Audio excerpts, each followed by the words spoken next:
Sam's Cage by David A. Poulsen.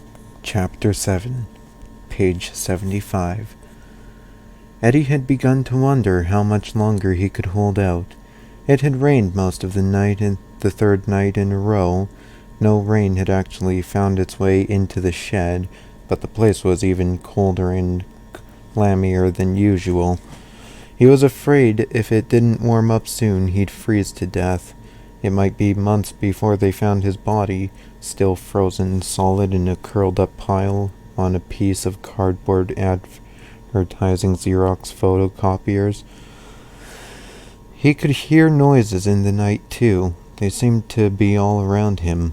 Eddie liked animals, but he preferred them to be on the other side of something, a wall or glass something. These noises were a little too close. If sleeping in the storage shed meant sharing space with the mice and bugs, someone was going to have to leave. He figured the smaller creatures could have the place just as soon as he could find somewhere else to sleep. The rain quit by morning, and the heavy, low clouds finally gave way to blue sky. The early sunshine felt good. For the first time in days, Eddie began to feel warm. The morning started off well. For one thing, he had a decent breakfast consisting of French fries. He bought those, a perfectly good apple someone had left on the ground beside a picnic table, and more than half a cup of lukewarm coffee. He'd rip off the coffee from a woman who had left it on the table while she took her daughter to the bathroom in the plant conservatory. When he finished eating, Eddie took what was left of the coffee and stretched out on the grass on the side of a little hill. Despite the rain and the grass here was dry. He had to make some decisions, and he had to make them soon. Money was becoming a problem. He was almost broke, and even with careful managing of what money he had left, he'd be out soon. It was almost time to think about B&E. But not quite yet. He only left the zoo once in his 3 weeks of living here, and wasn't really looking forward to leaving again. The stink pigler encounter had scared him a lot.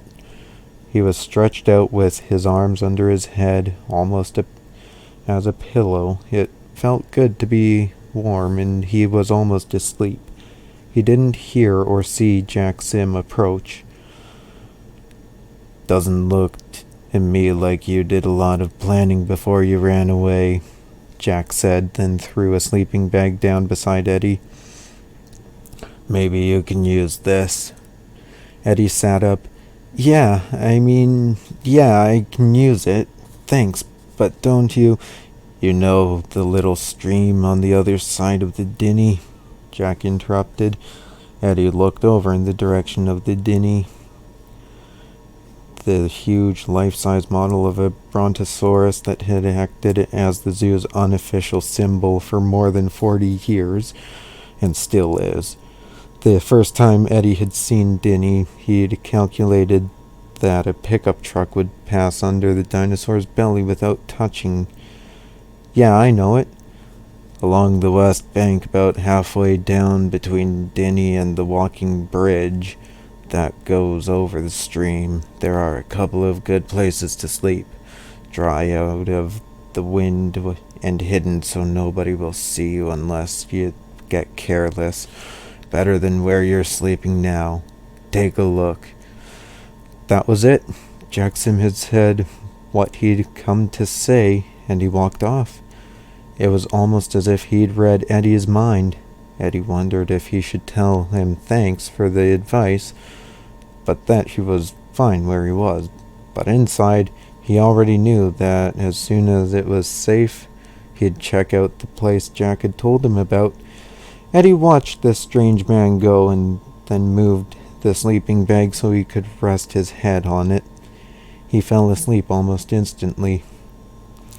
After the zoo had closed, Eddie headed for the man-made stream that ran north and south just along the other side of Dinny.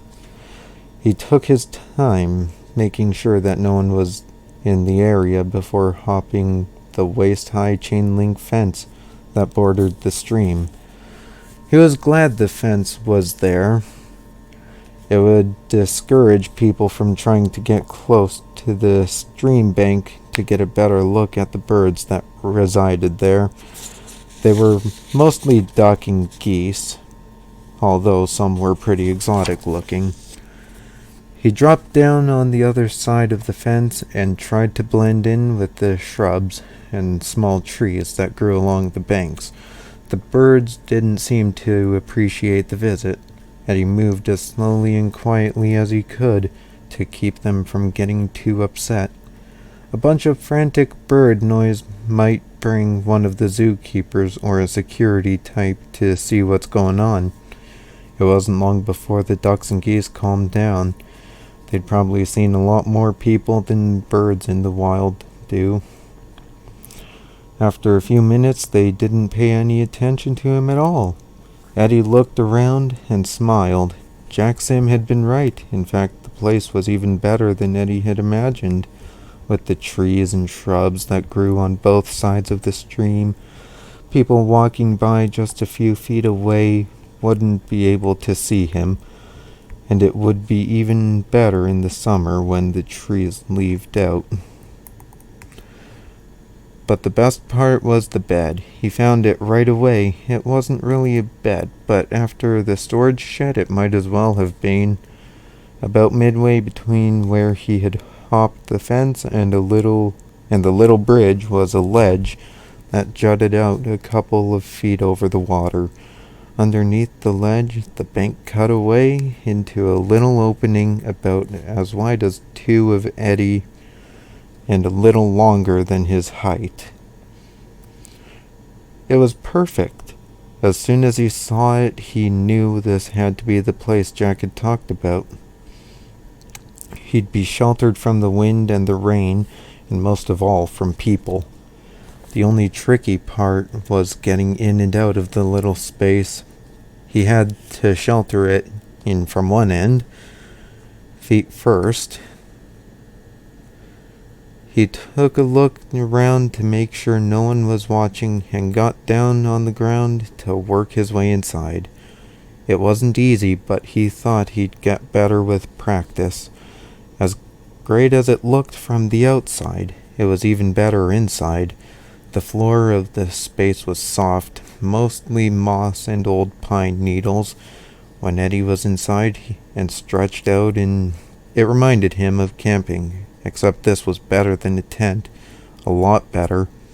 Things had definitely improved. 2 weeks earlier, he'd almost had a fatal encounter with Stink Pegler.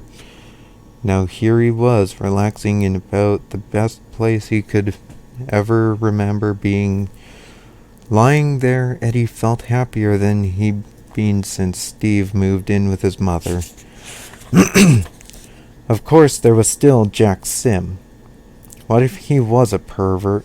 What if this was a setup for him to be able to get at Eddie? Now the old man would know exactly where he was. Eddie thought about it, but not for long. In the first place, Jack had obviously known about the storage shed. He hadn't come around, or at least if he had, Eddie hadn't seen him. And besides, the little space was too small for anyone much bigger than himself. But that wasn't the only thing. Jack was different, no doubt about that. Maybe he even had some mental problem, which would at least explain his coming to the zoo every day for 32 years. But there was something that made Eddie think Jack wasn't a kid molester. In fact, he was sure of it, pretty sure. But just in case he was wrong, he dug out his Swiss Army knife and stuck it into the ground near his head with the blade open. He'd keep it there whenever he was in the little cave. The water of the stream lapped right up to the edge of his bed. It would be cool to wake up in the morning and see a twig or leaf floating right by his face. Eddie had never liked to go to bed at night. When he was little, it was always a battle with his mom and dad. As he got older, he liked to stay up late and watch movies or listen to music or hang out with his friends somewhere far from his house. But tonight he couldn't wait to go to bed. First, he'd have to make one last trip to the storage shed. He had to gather up his clothes and find a place close to the new sleeping space to stash them. He'd have to be extra careful now that life was starting to look brighter. This was no time to get found. It was more than an hour before he had his clothes safely stashed under a smaller ledge just a few steps from his new bed. He maneuvered the sleeping bag jacket given him down onto the soft floor of the opening. Then he worked his way into the space and spent a long time adjusting the sleeping bag and himself, this way and that until everything fell just right. At least he was comfortable, but he didn't go to sleep right away. There was a lot to think about. What should he call this place? It wasn't really a cave, but he wanted to give it a name. He'd have to think about that. He listened to the sounds. They were good sounds, safe ones.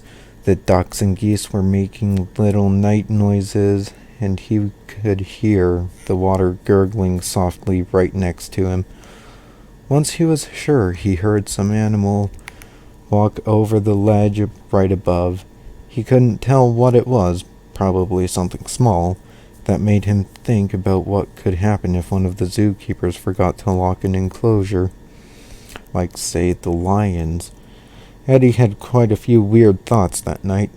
He thought about Ratsy and wondered where he was, probably in jail somewhere.